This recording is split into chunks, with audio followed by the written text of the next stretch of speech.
Hello, freak bitches. I did Jimmy Fallon. One seating that Jimmy Fallon and every organization wanted to get me. What did you say? I was doing a joke. I was singing. We were singing these funny songs about who let the dogs out, and so we took "Who Let the Dogs Out" and put it in like a vaudeville or a show tune. Who let the dogs out? Whatever it was, right? But beginning of that, I sort of ad-libbed like. I was watching these dogs and they were coming towards me and I was wondering, who let them out? And there was a pit bull there and, you have to be careful because pit bulls can be cantankerous, And then I go into the song, the pit bull community. It was like Jamie Foxx says, pit bull shamed us. You pit bull shamed? I'm pit bull shaming. Oh my God. And then there was another thing where Jimmy Fallon was doing some type of, he was saying what was going to be on the next show. And I was doing a bad version of signing, which I actually know how to sign. But I was doing a bad version. You know sign language? I know sign language. We'll talk more about it later. Whoa. All those types of different things. But as I was doing it as a joke, I didn't know that the person that he was talking about happened to be deaf.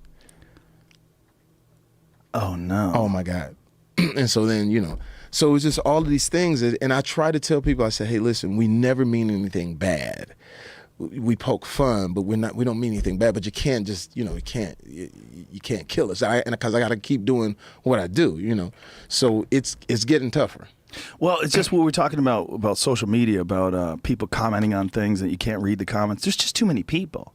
Yeah. And people are always looking for something to be recreationally outraged at. Yeah, and the comments will get that ass too. The comment to hit you right where you are sometimes. You go, damn, this motherfucker's right.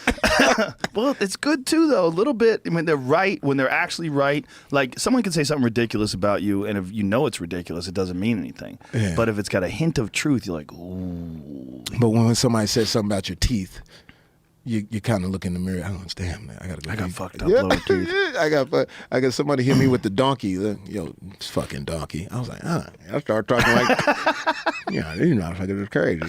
So but I tell people all the time, don't read the comments. That's the book. Don't read the comments because it will make you start to change the way you do things. If I read all of the comments, I never tell another joke.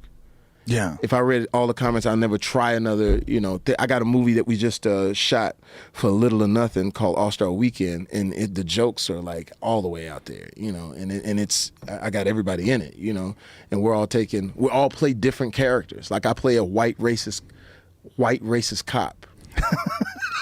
And how do you do that? Oh, I'll show it to you. I'll grab this thing and show it to you. But it's, Robert Downey Jr. plays a Mexican. Gerard Butler plays a Russian who loves gymnastics.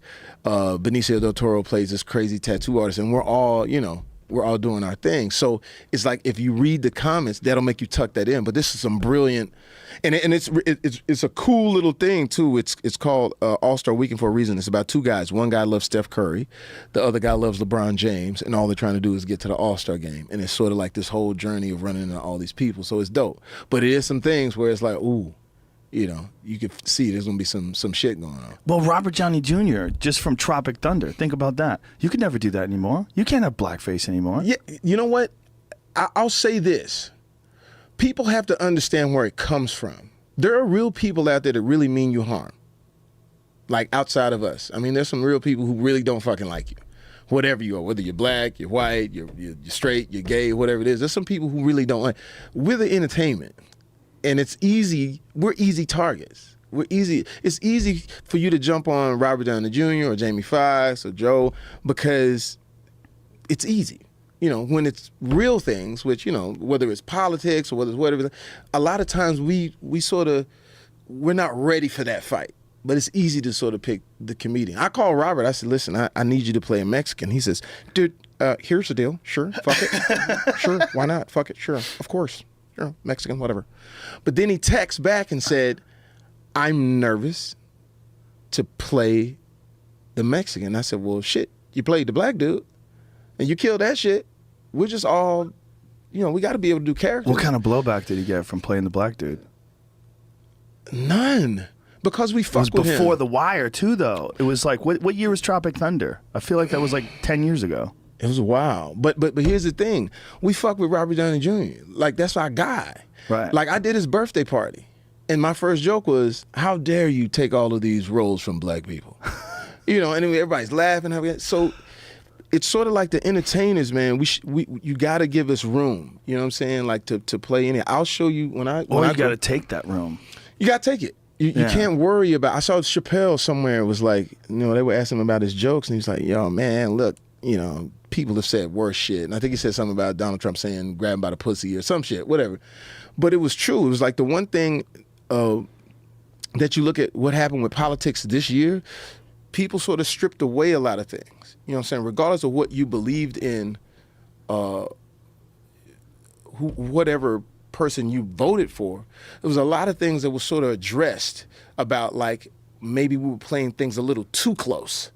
Like some of those politicians were afraid to say what Donald Trump was saying, and they ended up being left in the dust because people were a little like, well, he's got a point in the sense that we're playing things a little too close.